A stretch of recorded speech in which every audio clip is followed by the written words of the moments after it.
Bienvenue chez Thérapie Capsule, ici Vanessa, je suis psychopraticienne en hypnose ericksonienne, en EMDR, ce qui permet de gérer les traumatismes et les émotions difficiles, en programmation neurolinguistique, ça aide à travailler les objectifs, le coaching professionnel, et je suis thérapeute conjugale et familiale, et c'est à ce titre-là qu'aujourd'hui je vais m'exprimer en vous donnant des astuces pour bien choisir votre partenaire de vie pour ne pas vous tromper.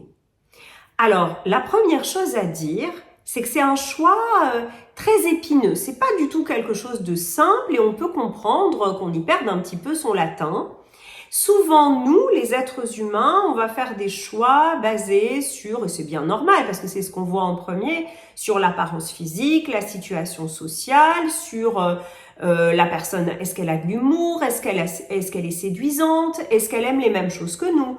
Par exemple, imaginons que je rencontre un homme vraiment séduisant, charismatique, qui a une bonne situation, qui aime la psychologie, l'histoire et la criminologie et l'archéologie comme moi. Si je ne sais pas ce que je vais vous dire par la suite, je peux me dire « Waouh, c'est exactement la personne qu'il me faut, en plus il a l'air très gentil, super !» En réalité, là, je me suis basée sur des critères extérieurs à moi, extérieurs au monde affectif. Et ce qui compte le plus dans une relation conjugale pour qu'elle dure et qu'elle soit heureuse, ce sont les qualités affectives de la personne. Donc, ce qu'il faut regarder, c'est d'abord son système d'attachement. Est-ce que cette personne, elle est plutôt sécure, anxieuse ou évitante ? J'ai fait des vidéos sur la question et ça, c'est quelque chose d'essentiel. Les gens qui sont avec un évitant, un ou une, ont les taux de satisfaction conjugale les plus bas. Pourquoi ? Parce que l'évitant ou l'évitante, c'est quelqu'un qui va être super au début, donc ça peut être ma personne extrêmement séduisante. Au contraire, c'est des gens qui, comme ils ne risquent rien puisqu'ils savent au fond qu'ils vont pas vraiment s'engager, et ben au début, ils sont capables de montrer le meilleur tant que vous n'êtes pas attaché à eux et tant que vous n'êtes pas véritablement intéressé. Et après, c'est une autre histoire. Après, ils ont la phobie de l'engagement bien souvent.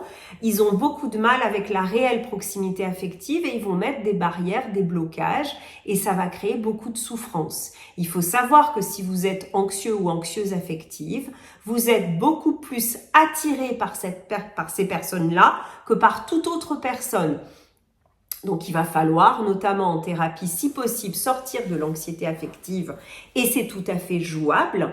Et surtout, apprendre à être attiré par un autre type de personne. Si vous avez multiplié les relations amoureuses depuis des années et que ça se termine toujours mal, le dénominateur commun, c'est sans doute votre système d'attachement et la qualité du choix que vous faites. Alors, il n'y a pas à se culpabiliser, il n'y a pas à s'en vouloir, mais il faut être vraiment lucide pour ne pas recommencer ça, parce que comme dit Einstein, vouloir le même résultat vouloir un résultat différent en faisant toujours de la même chose, ben c'est de la folie quelque part. Et si je vois que tout ce que je mets en place ne fonctionne pas, eh ben il va falloir que je change des paramètres. C'est pas toujours simple, mais ça se fait très bien. Donc cette personne, il vaut mieux qu'elle soit sécure ou au pire anxieuse affective, parce que ce sont des gens qui vont vous donner une belle priorité, qui vont vous respecter, qui vont être dans la fidélité, qui vont être dans la continuité et dans la capacité de la proximité affective. Sinon, ça risque de mal se passer. Autre élément très important, avoir des valeurs communes. Les valeurs, c'est pas quelque chose d'un petit peu superficiel ou extérieur à soi. Les valeurs, c'est des choses tellement importantes pour nous qu'on peut mourir pour les défendre, que si on les respecte pas, on n'est pas heureux. Imaginons que pour moi, dans mes valeurs, il y ait la famille en premier, les enfants et peut-être ma passion pour mon travail en 1 ou en 2 ou en 3. Eh bien, peut-être que le superbe neurochirurgien que je viens de rencontrer, mais pour qui le travail, la réussite sociale et l'argent sont ses valeurs prioritaires, la famille, le couple, c'est bien après, peut-être que cette personne ne va pas me convenir. C'est ni bien ni mal, ces valeurs ne sont pas mauvaises du tout. C'est juste que c'est pas compatible avec les miennes. Et donc, le souci, C'est que nous, on fait des arbitrages intérieurs en fonction de nos valeurs. Ça veut dire que, comment vous savez où sont les valeurs de la personne? Vous allez me dire, c'est pas si simple. Regardez où cette personne met son énergie, son temps et son argent. Quelqu'un qui vous dit j'adore les enfants, qui a des enfants et qui leur consacre 15 minutes par jour, c'est pas vrai. Alors ça veut pas dire qu'il n'aime pas ses enfants, mais ça veut dire que dans ses priorités, il n'y a pas ses enfants.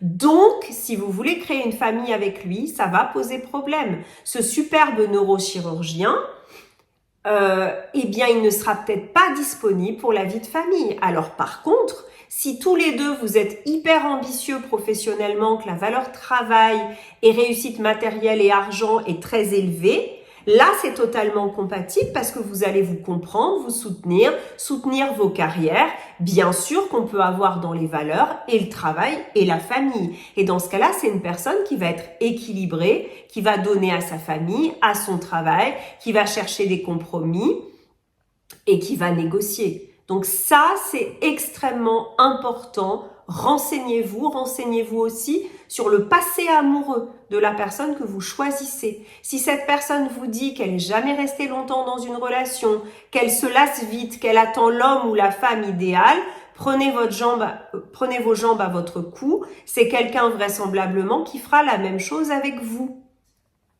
Tenez compte de tous ces éléments. Observez comment cette personne vous traite, quelle place elle vous fait. C'est à des toutes petites choses qu'on voit si on fait un bon choix. Vous êtes au restaurant, est-ce que cette personne vous laisse pleinement choisir? Est-ce qu'elle choisit à votre place? Est-ce qu'elle critique subtilement vos choix ou pas? Est-ce qu'elle vous écoute? Est-ce que quand vous parlez de choses importantes pour vous, elle écoute, elle est attentive, elle est intéressée, elle pose des questions? Est-ce que cette personne est fiable quand elle dit qu'elle appelle le vendredi soir? Elle appelle le vendredi soir et pas 2 jours plus tard, même si elle a de bonnes excuses. Ça, c'est très important parce que si dès le début d'une relation, elle ne montre pas ces qualités-là, c'est pas par la suite que ça va se développer. Donc, soyez très attentifs à tous ces éléments, c'est extrêmement important et le choix du conjoint est déterminant pour l'équilibre de vie et pour l'épanouissement. Un mauvais conjoint ou un conjoint avec qui on n'est pas compatible, c'est des heures de pleurs, de tension, d'incertitude, ça occupe la tête, surtout si on est un anxieux ou une anxieuse affective, et ça ne permet pas de s'impliquer dans autre chose, on n'est absolument pas bien. Alors qu'un conjoint avec qui ça se passe bien, c'est quelqu'un avec qui on peut construire, on a l'esprit tranquille, on peut vraiment s'investir.